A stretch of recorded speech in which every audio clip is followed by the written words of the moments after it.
बिस्मिल्लाहिर्रहमानिर्रहीम। Welcome back to our college Lahore channel. बहुत से स्टूडेंट्स ने यूटी का एडमिशन फॉर्म फिल करते हुए क्वेश्चन किया है प्रेफरेंस को कैसे जो है वो सिलेक्ट किया जाए, और मैंने इस चीज़ को जो है वो ईमेल्स में, कमेंट्स में और जो है वो बहुत सारे दूसरे तरीके से जो है वो बच्चों को गाइड किया। फिर मैंने सोचा कि मैं इसके ऊपर एक वीडियो बना देता हूँ कि सबसे अच्छी प्रेफरेंसेस कैसे जो है वो सिलेक्ट की जा सकती हैं। तो स्टूडेंट्स, वीडियो की तरफ चलते हैं। आप देख रहे हैं मैंने यूईटी की एडमिशन वाली वेबसाइट जो है वो ओपन कर रखी है। इसमें आप थोड़ा सा नीचे जाएंगे तो यहाँ पे कुछ डॉक्यूमेंट्स दिए हुए हैं, इन्फो डॉक्यूमेंट्स। इनमें सबसे नीचे यहाँ पे डिटर्मिनेशन ऑफ मेरिट वाला डॉक्यूमेंट है, इस पर क्लिक करेंगे तो ये ओपन हो जाएगा। ये डॉक्यूमेंट जो है वो ओपन हो चुका है। आप देख सकते हैं यहाँ पे डिटर्मिनेशन ऑफ मेरिट के लिए first examination concern for merit purposes, जिसको मैं आपको बार बार रिपीट कर चुका हूँ कि कौन कौन से कम्बिनेशन वाले अप्लाई कर सकते हैं। इसमें वो है, अब मेरिट डिटरमिन करने के लिए एग्रीगेट जो कैलकुलेट किया जाता है उसके भी, अब जाहिर सी बात है डिप्लोमा होल्डर वालों के लिए जो है वो अलग से फार्मूला होगा, एफएससी इंटरमीडिएट वालों के लिए अलग से फार्मूला है और बीएससी के लिए अलग से फार्मूला है, और जो फॉरेन क्वालिफिकेशन जो है वो हमारे पास ए लेवल वाले हैं उनका अलग से फार्मूला है। तो इसमें तीन चीज़ें आपको चाहिए इंटरमीडिएट वालों को। नंबर एक, इंट्री टेस्ट के मार्क्स, जो कि अभी आपके पास है ही नहीं, इंट्री टेस्ट हुआ ही नहीं तो मार्क्स है ही नहीं, इसका मतलब जो है वो ये एक चीज़ तो हमारे पास है नहीं। इसको छोड़ दें, मैं इसका जो है वो हल आपको बताऊंगा। उसके बाद हमारे पास बी है जी, मैट्रिक परसेंटेज मार्क्स, उसके 25% जो है वो एग्रीगेट में लेने हैं हमने, और फर्स्ट ईयर परसेंटेज मार्क्स और उसके 45% जो है वो हमने एग्रीगेट में लेने हैं। तो अब ये हमने जो है वो कैलकुलेट करना, एफएससी के स्टूडेंट्स हैं उनको जो है वो मैं परसेंटेज कैलकुलेट करना नहीं सिखाऊंगा, तो इसलिए ये आपने कैलकुलेशन खुद ही करनी है। उसके बाद जो है वो आपने जो अपना इंट्री टेस्ट है, इंट्री टेस्ट के मार्क्स जो है वो कैसे कैलकुलेट करने हैं। मैं आपको लास्ट कुछ जो है वो ईयर्स के इंट्री टेस्ट के एवरेज मार्क्स बता देता हूँ।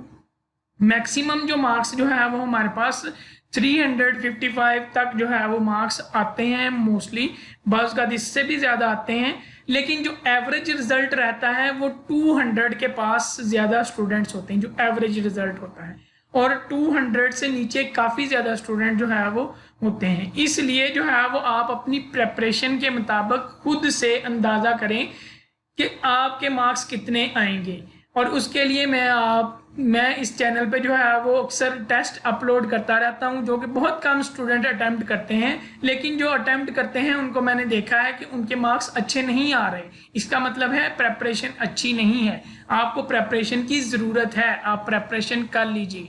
तो इस तरह आप अपने सपोज्ड मार्क्स जो है वो आपने अंदाज़ा कर लेने हैं कि जी सपोज कर लें आपके 200 मार्क्स आएंगे, 200 आएंगे या 180 आएंगे या 190 आएंगे, तो इस से जो है वो आप उसकी 30% कैलकुलेट करके अपनी एग्रीगेट बना लें।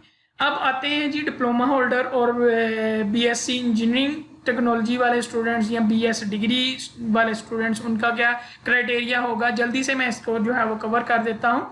ये हमारे पास 30% जो है वो एंट्री टेस्ट के तो परसेंटेज इनकी होनी ही होनी है। उसके बाद जो है वो जो डिप्लोमा होल्डर हैं उनके फर्स्ट ईयर के और सेकंड ईयर के जो टोटल परसेंटेज बनती है उसके 70% लेने हैं, यानी कि परसेंटेज ऑफ फर्स्ट ईयर और परसेंटेज ऑफ सेकंड ईयर दोनों को सम करना है, और सम करने के बाद फिर जो है उसका 70% लेना है आपने।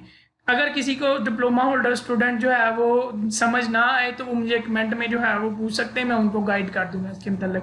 तो इस तरह उनका जो है वो मेरिट जो है वो एग्रीगेट बन जाएगा, और उस एग्रीगेट से लिहाज से जो है वो हम आगे चलेंगे। अब आते हैं बीएससी इंजीनियरिंग टेक्नोलॉजी वाले स्टूडेंट्स।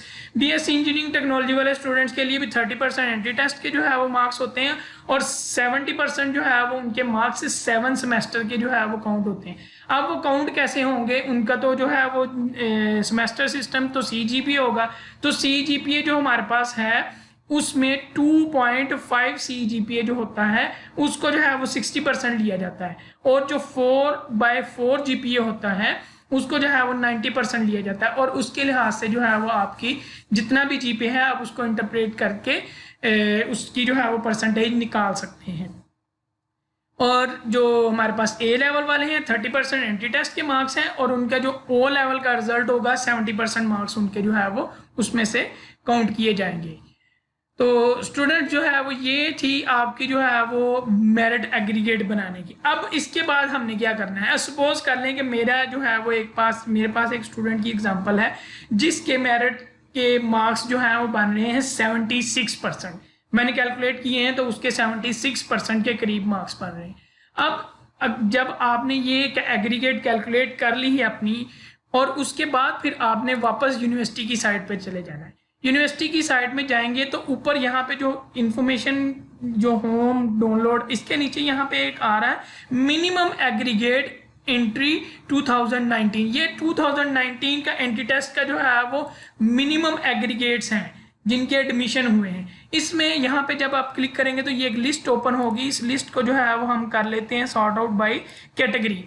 तो जब हमने इसको कैटेगरी वाइज जो है वो सॉर्ट आउट किया तो मोस्टली स्टूडेंट्स A1 कैटेगरी में अप्लाई करते हैं ना, जो कि मतलब सब्सिडाइज कैटेगरी होती है कि उनको जो है वो एक मुनासिब फीस पे करनी पड़े। A2 category self supporting category होती है, सेल्फ फाइनेंस कैटेगरी, उनको जो है वो पैसे खुद से जो है वो पे करने पड़ते हैं ज़्यादा अपनी फीस। और दूसरी कैटेगरीज भी हैं, कैटेगरी का जो है वो अलग से आप लोग खुद जानते हैं, मैं कैटेगरीज को एक्सप्लेन नहीं कर रहा यहाँ पे। अब यहाँ पे देखें जी, सबसे पहले जो है वो बायोमेडिकल इंजीनियरिंग आ रही है जो कि KSK मतलब कालाशाह काकू कैंपस में है, A1 कैटेगरी, और इसके जो मिनिमम एग्रीगेट थे वो 77.525% बनते हैं। ये वो लोग हैं जो मेडिकल वाले स्टूडेंट्स होते हैं। तो मेडिकल वाले स्टूडेंट्स का ये जो है वो हमारे पास मिनिमम एवरेज रहा था। इससे ऊपर वाले स्टूडेंट जो है वो एडमिशन होता है, ये लास्ट स्टूडेंट है जिसका एडमिशन हुआ।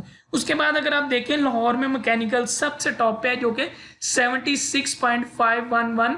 ये आप देख सकते हैं कि एग्रीगेट में ये जो है वो 8 डिजिट तक जो है वो काउंट करते हैं, और जो मैक्सिमम जो है वो हमारे पास जो क्राइटेरिया बनाया जाता है 4 डिजिट जो है वो लिए जाते हैं लाजमी। अब 4 डिजिट तक जो है वो आपने अपनी परसेंटेज कैलकुलेट मिनिमम करनी है, फिर बाद में जाके आपका जो है वो कैटेगरी जो सिलेक्ट कर जो प्रेफरेंसेस जो सिलेक्ट करनी है वो उसके बेस पे जो है वो हमने सिलेक्ट करनी। मैंने आपको बताया कि जो मैंने परसेंटेज बनाई वो मेरे जो है वो स्टूडेंट की वो 76 के करीब बनती है। इसका मतलब है क्योंकि इस दफ़ा जो है वो अभी सेकंड ईयर वाला जो है वो सीन एक डिफरेंट बन गया है, तो हो सकता है मेरिट में अपसेट हो जाए, हो सकता है ज़्यादा हो जाए या हो सकता है जो है वो कम हो जाए। इसलिए यहाँ पे आपने करना क्या है, अब वो मैंने 76 वाला स्टूडेंट जो है वो छोड़ दिया। मैंने सपोज कर लिया आप में से किसी स्टूडेंट के कर लें जी वो हमारे पास 71% मार्क्स हैं। अब 71% मार्क्स जो है वो हमारे पास लाई कर रहे हैं यहाँ पे केमिकल इंजीनियरिंग का स्टूडेंट जो है वो 71.9 जो है वो परसेंट वाला है। तो जिसके 71% मार्क्स आएंगे उसने अपने से ऊपर दो ऊपर कैटेगरी क्या है जी, वो है हमारे पास 72 और 73। वो इन जो 73 जो है वो उसकी फर्स्ट प्रेफरेंस होनी चाहिए, 73 उसकी फर्स्ट प्रेफरेंस होनी चाहिए। और नीचे जितनी भी प्रेफरेंसेस आप दे सकते हैं वो दें, जितने भी कैंपसेस में देना चाहते हैं वो दें, आपको जो है वो कोई रोकने वाला नहीं है। तो इसलिए आप ज़्यादा से ज़्यादा आप देख सकते हैं कि नीचे जो है वो मेरिट 50% तक जा रहा है। तो 50 तो मिनिमम क्राइटेरिया है ना हमारे पास कि अगर आपकी एग्रीगेट 50% से कम है तो वो तो आपका एडमिशन होगा ही नहीं ना। तो अब इसका मतलब है आप नीचे जो है वो जितनी भी आप प्रेफरेंसेस देना चाहते हैं नीचे से नीचे देते जाएं, लेकिन जो टॉप प्रेफरेंसेस आपने सिलेक्ट करनी है वो मैंने आपको मेथड बता दिया। अब इसी लिहाज से आपने जो है वो अपनी प्रेफरेंसेस सिलेक्ट करनी है। तो स्टूडेंट्स होपफुली ये जो है वो वीडियो आपके लिए बहुत हेल्पफुल साबित होगी प्रेफरेंसेस को चूज़ करने के लिए। ये बेस्ट मेथड है प्रेफरेंस को चूज़ करने के लिए। अच्छा, कुछ स्टूडेंट्स को जो है वो प्रेफरेंस चूज़ करने में, कैटेगरी और कैंपस चूज़ करने में जो है वो इश्यूज आ रहे थे, वो मैं आपको बता दूं कि आप पहले चेक कर लिया करें कि किस कैंपस में कौन सी इंजीनियरिंग अवेलेबल है। अगर आप कोई प्रोग्राम चूज़ करते हैं जो उस कैंपस में नहीं होगा तो वो कैटेगरी ऐड नहीं होती। फिर भी अगर आपको कोई क्वेश्चन है तो आप जो है वो फ्रीली ईमेल कर सकते हैं, कमेंट में पूछ सकते हैं, मैं आपके जो है वो कमेंट्स और ईमेल का रिप्लाई करूंगा। थैंक यू, अल्लाह हाफिज़।